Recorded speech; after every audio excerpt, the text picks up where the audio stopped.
All right, welcome to Freeing All Minds equals Freeing Your Mind.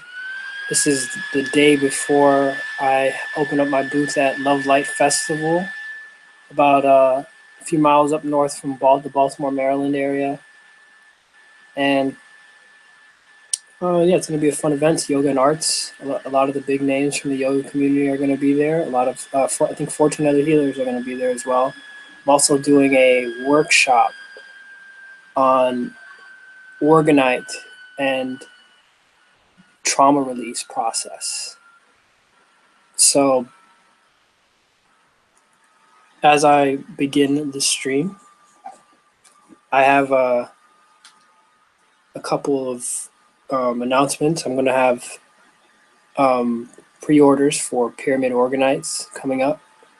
I've got some really cool concepts that I want to make available on the website. Yeah, and other than that, I'll just begin the show. And I got the Emerald Tablet of Thoth, and I was just thinking before I began to read this is ultimately all of the spiritual topics are the same, but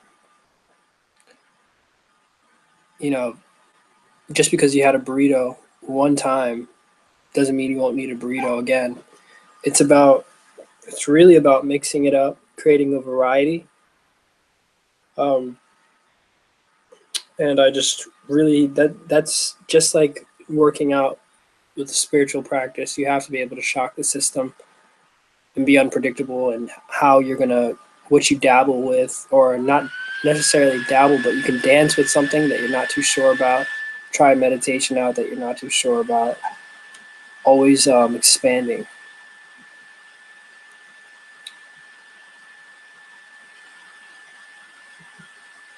All right, so cool. I'm just gonna go into the Emerald Tablet of Thoth here.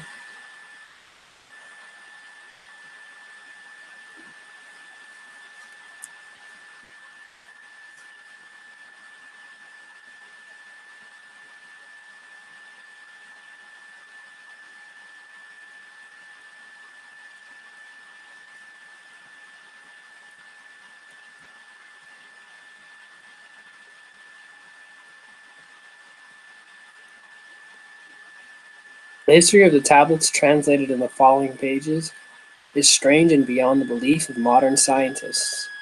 Their antiquity is stupendous.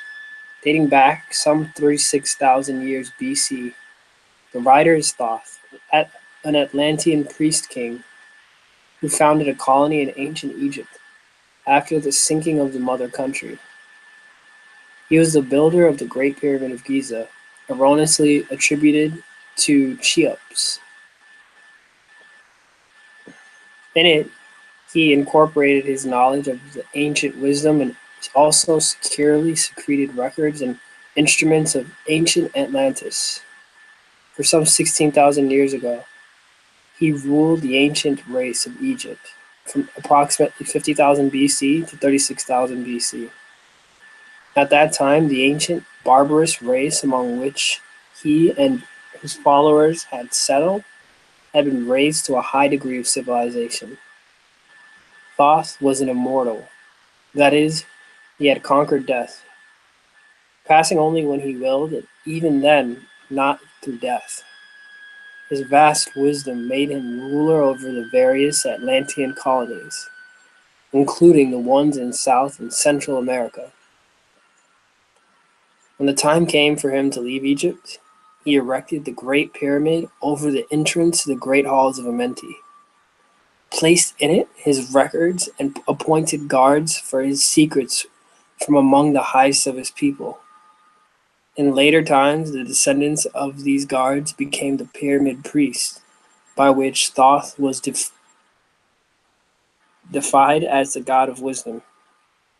The recorder, by those in the age of darkness, which followed his passing. In legend, the halls of Amenti became the underworld, the halls of the gods, where the soul passed after death for judgment.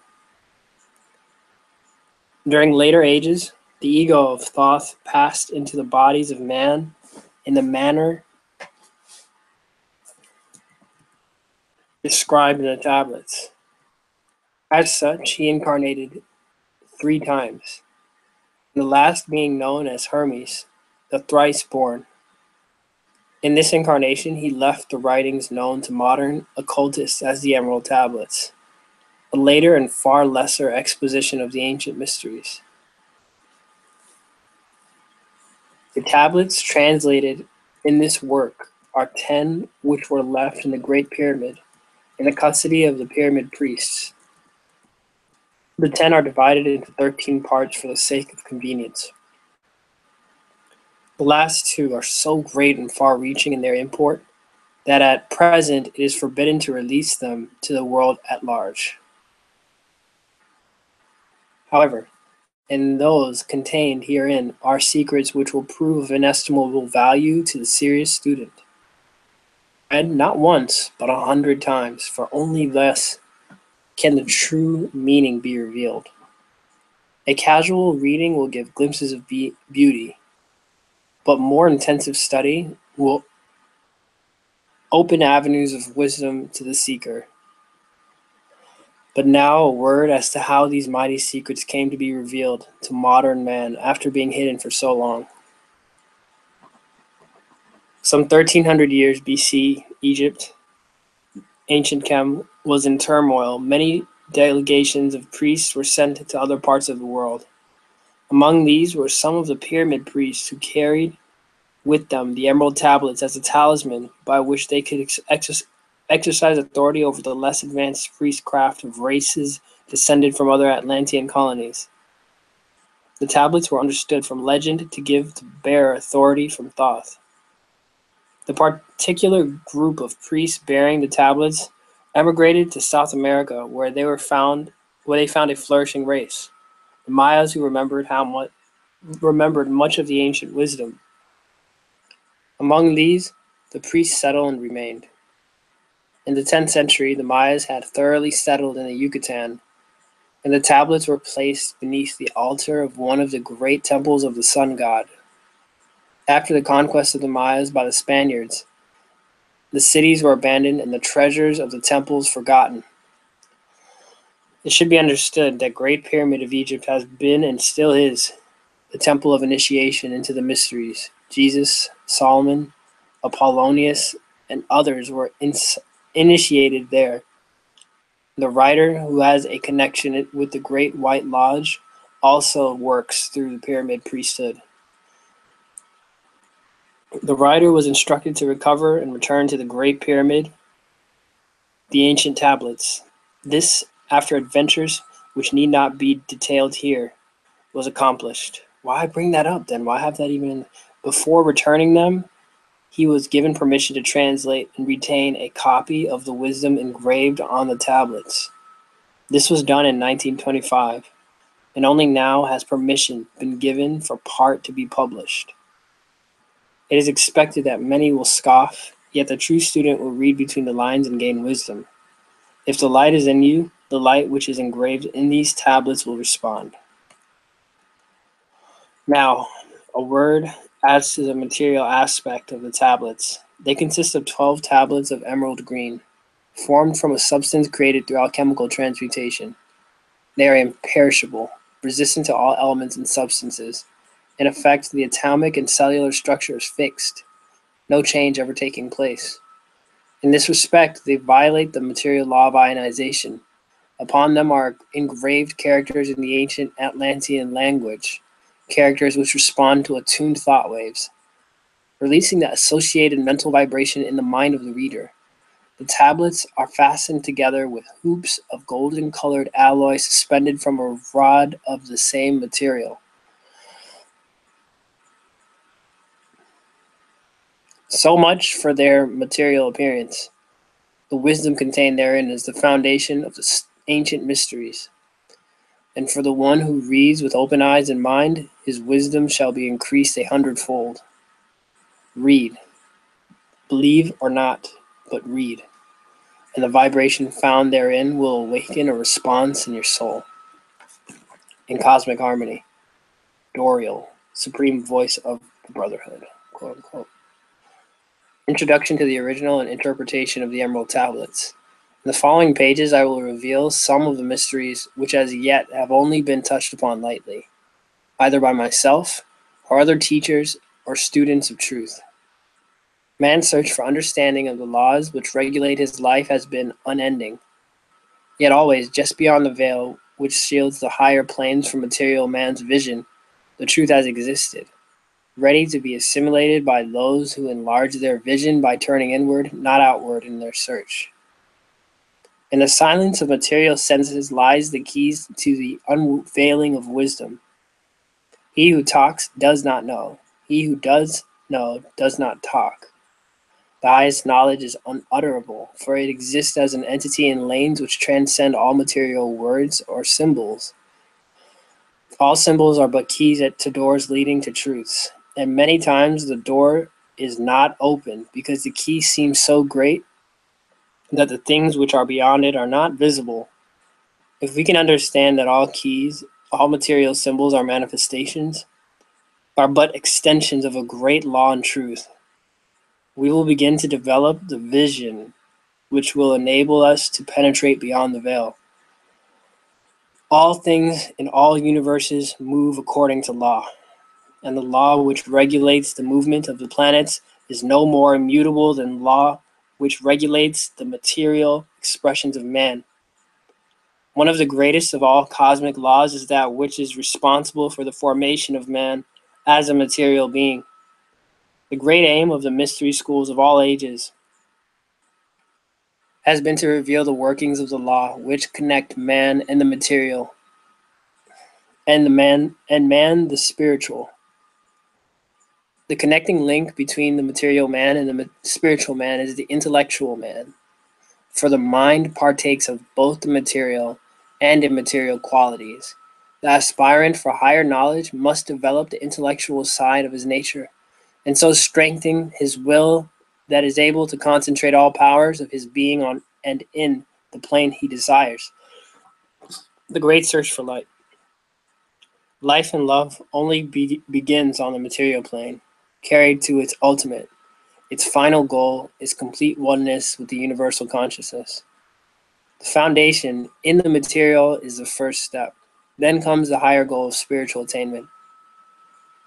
In the following pages, I will give an interpretation of the Emerald Tablets and their secret, hidden in esoteric meanings. Concealed in the words of Thoth are many meanings that do not appear on the surface. Light of knowledge brought to bear upon tablets will open many new fields for thought. Read and be wise, but only if the light of your own consciousness awakens the deep-seated understanding which is an inherent quality of the soul.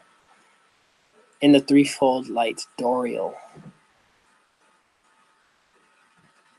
Emerald Tablet 1. The History of Thoth, the Atlantean. I, Thoth, the Atlantean master of mysteries, keeper of records, mighty king. Don't come in. Living from the generation to generation, being about to pass into the halls of Amenti. Set down for the guidance of those that are not to come after. These records of the mighty wisdom of the great Atlantis, in the great city of Kior on the island of Undul, in a time far past, I began this incarnation. Not as the little man of the present age did the mighty ones of Atlantis live and die, but rather from aeon to aeon did they renew their life in the halls of Amenti, where the river of life flows eternally onward. 100 times 10 have I descended the dark way that led into light, and as many times have I ascended from the darkness into the light, my strength and power renewed.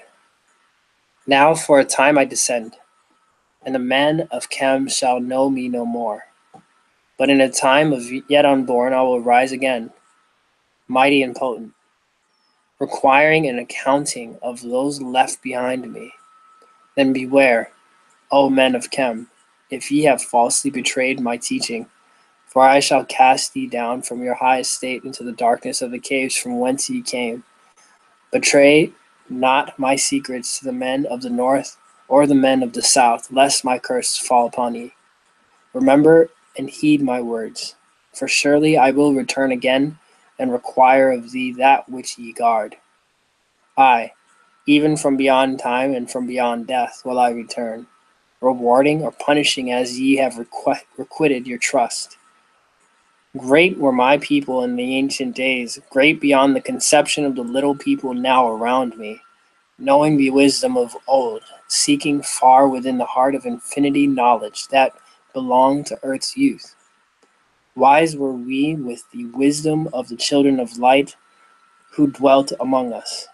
Strong were we the power drawn from the eternal fire.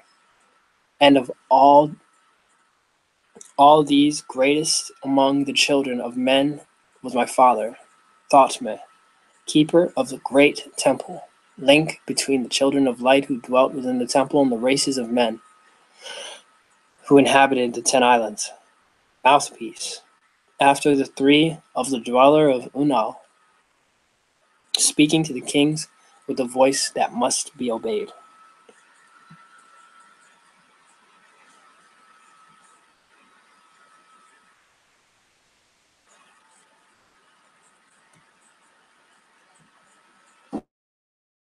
Grew I there from a child into manhood, being taught by my father the elder mysteries, until in time there grew within the fire of wisdom, until it burst into consuming flame. Not desired I but the attainment of wisdom, until on a great day the command came from the dweller of the temple that I be brought before him. Few there were came among the children of men who looked upon that mighty face and lived. For not as the sons as of men are the children of light when they are not incarnate in a physical body. Chosen was I from the sons of men, taught by the dweller, so that his purposes might be fulfilled. Purposes yet unborn in the womb of time. Long ages I dwelt in the temple, learning ever and yet ever more wisdom, until I, too, appreciated the light emitted from the great fire. Taught me, he, the path to Amenti, the underworld where the great king sits upon his throne of might. Deep I bowed in homage before the lords of life and the lords of death, receiving as my gift the key of life. Free was I of the halls of Amenti, bound not by death to the circle of life. Far to the stars I journeyed until space and time became as naught. Then, having drunk deep of the cup of wisdom, I looked into the hearts of men where I found greater mysteries and was glad. For only in the search of truth could my soul be stilled and the flame within me quenched. Down through the ages I lived, seeing those around me taste of the cup of death and return again and again in the light of life. Gradually from the kingdoms of Atlantis passed waves of consciousness that had been one with me, only to be replaced by spawn of a lower star. In obedience to the law, the word of the master grew into a flower. Downward into darkness turned the thoughts of the Atlanteans, until at last in his wrath arose from his Agwanti the dweller. This word has no English equivalent. It means a state of detachment. Speaking the word, calling the power, deep in earth's heart, the sons of Amenti heard, and hearing directed the changing of the flower of the fire that burns eternally. Changing and shifting, using the logos, until the great fire changed its direction. Over the world then broke the great waters, drowning and sinking, changing earth's balance until only the temple of light was left standing on the great mountain on Undal, still rising out of the water. Some there were who were living, saved from the rush of the fountains. Called to me then the master, saying, Gather ye together, my people, take them by the arts ye have learned of far across the waters, until ye reach the land of the hairy barbarians, dwelling in caves of the desert. Follow there the plan that ye know of. Gathered I then gathered my people and entered the great ship of the Master. Upward we rose into the morning. Dark beneath us lay the temple. Suddenly over it rose the waters, vanished from earth, until the time appointed was the great temple. Fast we fled toward the sun of the morning, until beneath us lay the land of the children of Chem. Raging, they come with cudgels and spears lifted in anger, seeking to slay and utterly destroy the sons of Atlantis. Then raised I my staff and directed a ray of vibration, striking them still in their tracks as fragments of stone of the mountain. Then I spoke to them in words calm and peaceful, telling them of the might of Atlantis, saying we were children of the sun and its messengers. Cowed I then by my display of magic science, until at my feet they groveled when I released them. Long dwelt we in the land of Chem, long and yet long again, until obeying the commands of the Master, who while sleeping yet lives eternally, I sent from the sons of Atlantis, sent them in many directions, and that from the womb of time wisdom might rise again in her children. Long time dwelt I in the land of Chem, doing great works by the wisdom within me. Upward grew into the light of knowledge the children of Chem. Watered by the rains of my wisdom, blasted I then a path to Amenti so that I might retain my powers. Living from age to age, a son of Atlantis, keeping the wisdom, preserving the records. Great grew the sons of Chem, conquering the people around them, growing slowly upwards in soul force. Now, for a time, I go from among them into the dark halls of Amenti, deep in the halls of the earth, before the lords of the powers, face to face once again with the dweller. Raised I high over the entrance, a doorway, a gateway leading down to Amenti. Few that there would be with the courage to dare it. Few pass, and portals to dark Amenti raised over the passage. I, a mighty pyramid using the power that overcomes earth force, gravity, deep and yet deeper placed I forced house or chamber. From it carved it I a circular passage reaching almost to the great summit. There in the apex set I the crystal, sending the ray into time-space, drawing the force from out of the ether, concentrating upon the gateway to Amenti. Other chambers I built and left vacant, to all seeming, yet hidden within them are the keys to Amenti. He who in courage would dare the dark realms, let him be purified first by long fasting, lie in the sarcophagus of stone in my chamber, then to reveal I to him the great mysteries. Soon shall he follow to where I shall meet him. Even in the darkness of earth shall I meet him. I, Thoth, Lord of Wisdom, meet him and hold him and dwell with him always. Built I the great pyramid, patterned after the pyramid of earth force, burning eternally so that it, too, might remain through the ages. In it I built my knowledge of magic science, so that it might be here when again I return from Amenti.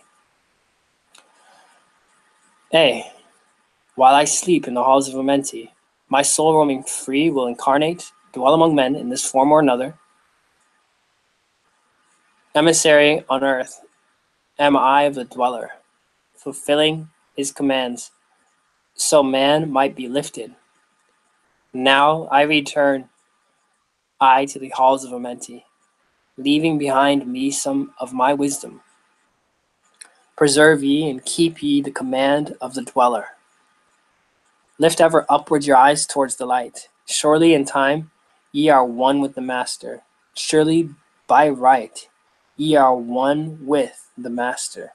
Surely by right ye are one with the all. Now I depart from ye. Know my commandments, keep them and be them. Then I will be with you, helping and guiding you into the light. Now before me opens the portal. Go I down in the darkness of the night. Beautiful. Got to see the life in the Merkaba on the top, the blade part of the Merkaba, and a pink Eye of Haru with Thoth holding it.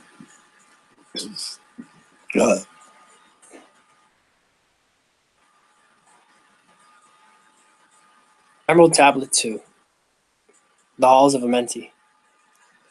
Deep in the earth's heart lie the halls of Amenti. Far neath the islands of sunken Atlantis, halls of the dead and halls of the living, bathed in the fire of the infinite all. Far in past time, lost in space-time, the children of light look down on the world. See the children of men in their bondage, bound by the force that came from beyond. Knew they that only by freedom from bondage could man ever rise from the earth to the sun. Down they descended and created bodies, taking the semblance of men as their own. The masters of everything said after their forming, we are they who were formed from the space dust, partaking of life from the infinite all, living in the world as children of men, like and yet unlike the children of men. Then for a dwelling place, far neath the earth crust, blasted great spaces, they by their power, spaces apart from the children of men, surrounded them by forces and power, shielded from harm, they the halls of the dead. Side by side then, placed they other spaces, filled them with life and light from above. Builded they then the halls of Amenti, that they might dwell eternally there, living with life to eternity's end. 32 were the first were there of the children. 32 were there of the children, sons of light, who had come among men, seeking to free from the bondage of darkness those who were bound by the force from beyond. Deep in the halls of life grew a flower, flaming, expanding, driving backward the night. Placed in the center, a ray of great potence, life-giving, light-giving, filling with power all who came near it. Placed they around it thrones, 32, places for each of the children of light, placed so that they were bathed in the radiance, filled with the life from the eternal light. There time after time placed they their first created bodies, so that they might be filled with the spirit of life. 100 years out of each 1,000 must the life-giving light flame forth on their bodies, quickening, awakening the spirit of life. There, in the circle from aeon to aeon, sit the great masters, living a life not known among men. There in the halls of life they lie sleeping. Free flows their soul through the bodies of men, time after time, while their bodies lie sleeping, incarnate they in the bodies of men, teaching and guiding onward and upward, out of the darkness into the light. There in the hall of life, filled with their wisdom, known not to the races of man, living forever neath the cold fire of life, sit the children of light. Times there are when they awaken, come from the depths to be lights among men. Infinite they among finite. He who by progress has grown from the darkness, lifted himself from the night into light, free is he made of the halls of Amenti, free of the flower of light, and of life guided, he then, by wisdom and knowledge, passes from man to the master of life. There he may dwell as one of the masters, free from the bonds of the darkness of night. Seated within the flower of radiance sit 7 lords from the space-time above us, helping and guiding through infinite wisdom the pathway through time of the children of men. Mighty and strange they, veiled with their power, silent, all-knowing, drawing the life force, different yet one with the children of men. I, different and yet one with the children of light.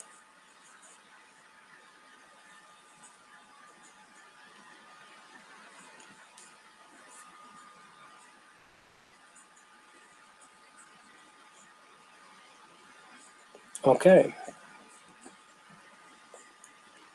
Yeah, I think that will be. I think I'll take a break here. I'm not going to read the whole document. I'm 10 pages in, it's about a 40-page document. I'm going to go lighter on myself. I'll just pick this up next week, and I'll call that a show for this week. I have a lot of other things I'm running right now. I just want it to be a information light, wisdom high. I want to close out by saying, if you're in the DC, Maryland, Virginia area, check out Love Light Festival.